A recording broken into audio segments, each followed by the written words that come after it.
శివస్వామిని గొంతు చించుకొని తమ విలువైన సమయాన్ని నమ శివాయ.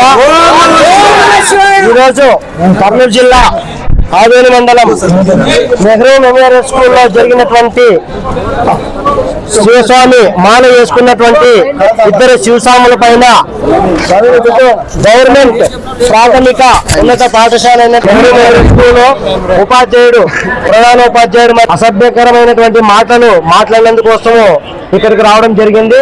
కావున దయచేసి ఇక్కడ అన్ని కుల మత విచక్షణ వర్గాల వాళ్ళందరూ ఉన్నారు.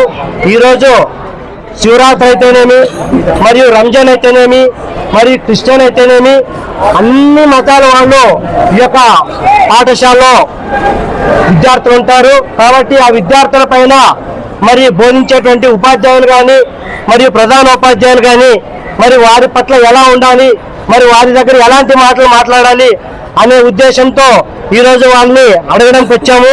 కాబట్టి ఇలాంటి సంఘటనలు మరి ఇంకెక్కడో స్కూల్లో జరగకూడదని, మరి ఇలాంటి మాటలు ఎప్పుడు ఏ చిన్న మరియు తర్వాత మగపిల్లల పైన కానీ ఇలాంటి మాటలు అసభ్యకరమైనటువంటి మాటలు ఎవరు మాట్లాడకూడదని మేము పదే సాక్షాత్తు శివస్వరూపంతో కలిగినటువంటి మేము మాకు కావాల్సింది ఒకటే, సత్యం, ధర్మం, న్యాయం. కాబట్టి మేము న్యాయం గురించే మాట్లాడతాం, సత్యం గురించే మాట్లాడతాం. అందరి పిల్లలు బాగుండాలా, అన్ని కుల వర్గాల అన్ని కుల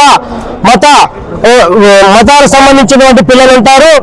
ఎవరి పిల్లలు మనోభావాలు దెబ్బతినుకోకుండా ఉండాలంటే అలా మాట్లాడేటువంటి మరియు ప్రధానోపాధ్యాయులైనటువంటి ఫయాజ్ సార్ గారు ఇక్కడికి వచ్చి మాకు క్షమాపణ చెప్పాల్సిందిగా మేము వారిని అడుగుతున్నాం.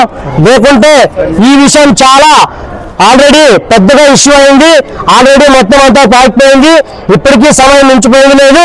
నేను ఇక్కడ ఎవరిని గట్టిగా ఎవరిని వాదించడానికి రాలేదు, గొడవకు రావడం లేదు. తర్వాత నేను ఎప్పుడు ఎవరిని అసభ్యకరంగా ఎవరిని మాట్లాడలేదు. మాకు ఎలాంటి గొడవలు ఏం లేదు.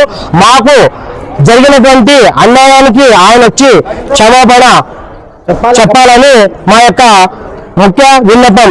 ఇట్లు శివస్వాములు, ఆవేలి శివస్వాములు. ఓం నమ శివాయ.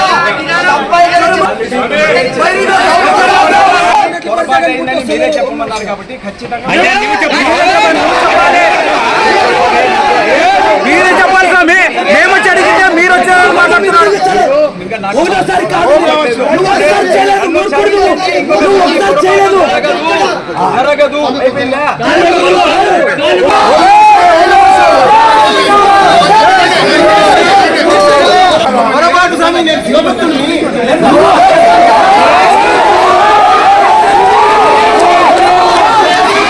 నమస్కారం, నా పేరు Fayazuddin, Nehru memorial municipal high school HM.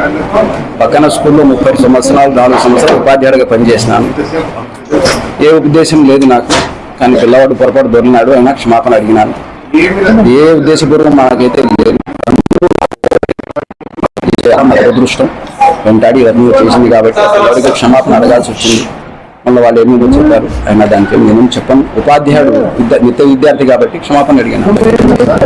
ఎప్పుడైతే నీరసంగా ఉంది, ఈసీజీ తీశారు. డాక్టర్స్ అయితే మళ్ళీ అడ్మిట్ కమ్మన్నారు. పోతే భోజనం చేయలేదు, ఇంతకు ముందు అడిగారు, క్షమాపణ అడిగి పోయాను. హాస్పిటల్లో ఉన్నా అంటే కూడా రమ్మన్నారు. వచ్చేసి అది నాకు సంబంధం నాకు లేదు సంబంధం. అయ్యప్ప స్వామి గురించి నాకేమి, ఇది నా జీవితంలో మొదటి ఘటన.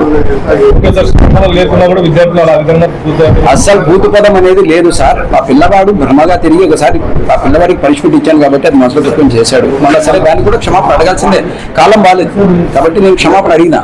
ఒక ఉపాధ్యాయుడు అడగాలంటే ఏం చేస్తాం, అంతకంటే ఇంకా లేదు. ఇప్పుడు నా ఆరోగ్యం బాగాలేకున్నా నన్ను ఎవరు పట్టించుకోవట్లేదు, నువ్వు క్షమాపణ చెప్పుకుంటున్నారు. ఇది పరిస్థితి. ఒక ఉపాధ్యాయుడు నిరంతరం పొద్దున్న 7:45 వచ్చి సాయంత్రం 5:30 వచ్చి నిరంతరం పిల్లల కోసం ప్రయత్నిస్తూ ఉంటే ఆ ఉపాధ్యాయుడు చెడ్డవాడు అనే నామకరణం చేశారు. సంతోషం. నమస్కారం. ఫయాజుద్దీన్ హెచ్ఎం.